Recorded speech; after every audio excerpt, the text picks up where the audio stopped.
guys, my name is Rio. I'm a travel photographer based in Tokyo, and today I am in Hong Kong. I'm home to 7 million people and numerous skyscrapers. So in this video I want to share with you 5 tips to photograph or even film during travel. And when it comes to photography or even filming during travel, for me it's all about energy. I see people, I see different languages, different food, or even just the way that cities are laid out or the buildings are built. They all kind of speaks like a lot of history and a lot of heritage of the city or even the country. So I want to try to, make sure that I capture that in a way that I can, in the best way. So these 5 tips will be like ones that I always use.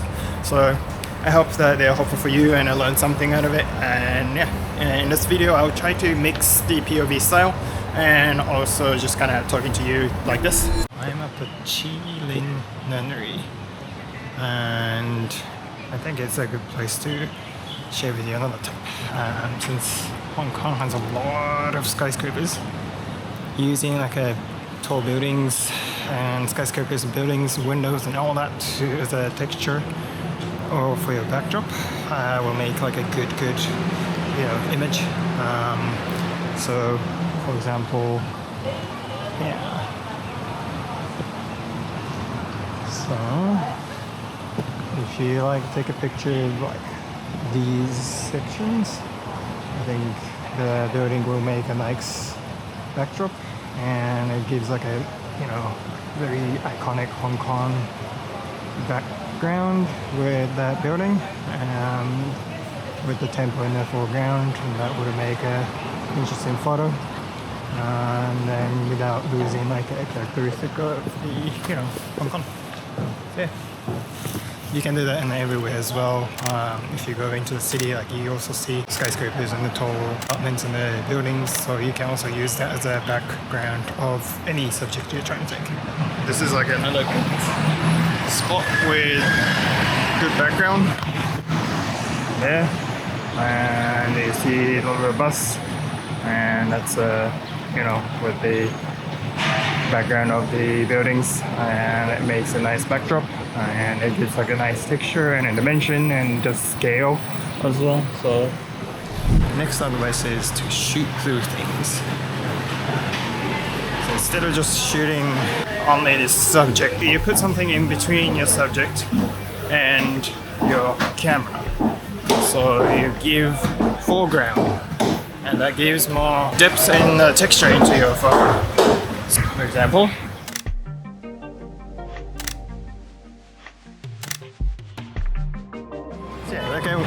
preferably I don't want to go too high on the aperture because it does give a little bit of, you kind of loses that depth. But if I go too low, it's nice, but I sometimes some areas are a bit too blurry. Bokeh is too strong and I like some of the shape left, so I like to kind of do 4 or 5-ish, so that there's still bokeh left, but you can kind of still obtain some shapes and you can kind of tell the details are there. And there's a little bit of discussion about how to pronounce bokeh or bokeh. I'm Japanese, and there's a word called bokeru, which is kind of blurry, and it's called bokeh. So I imagine that it's coming from Japanese, so I'll vote for bokeh. What do you think? So one of my favorite ways to capture any type of photography is getting low on pretty much to the ground. So there's a bus coming. Here is the low perspective.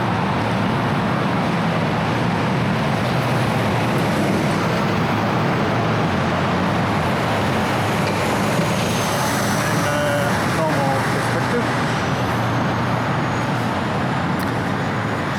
I think it's a little bit more clear when you take pictures, but for me, I think that it makes the image a little bit more interesting when you get down to the ground. And sometimes you can actually remove the unnecessary things. It's nice to see like a horizon of the ground, and you see the subject or any cars or anything that you're trying to capture, and that really isolates the subject from the ground, and which makes your photo a little bit more unique and a different perspective. Another tip is that look for reflections. It can be water. When it's raining, I think that the water is a really good place to look for, but like any reflective surfaces. So for example, you can kind of see reflecting lights off the car. You can see the building, anything like that.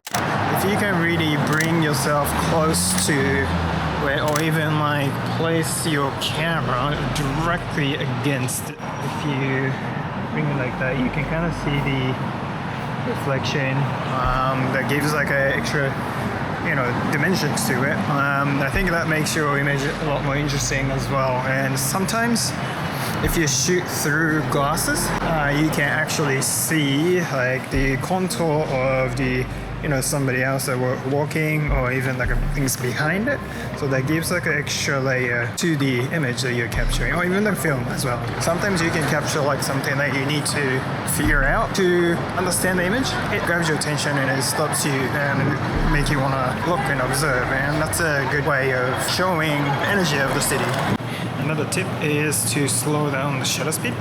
That really helps to capture like movement of any objects. That actually creates like a nice texture as well in the image, and that's really one of my favorite to use when I want to convey the dynamic of the city, or just something that I feel. When I photograph like a lot of people moving around, I like to use like around 1/5. Depending on the speed of the person or speed of the object, of course.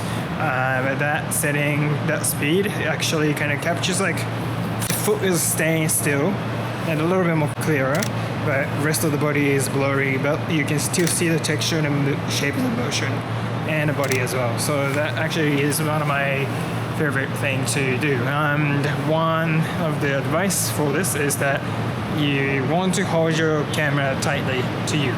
But you don't want to set it. If you don't want to set it up, like you can literally like do this, like something like this. You can set it. You can set it on like any of like a rigid surface or any structures around you, and then just press the shutter button, and that's enough to like keep it steady for these kind of photos. So yeah. Alright, this is all for me today. I hope you learned something out of this video. I try to be as descriptive as possible in my own ways.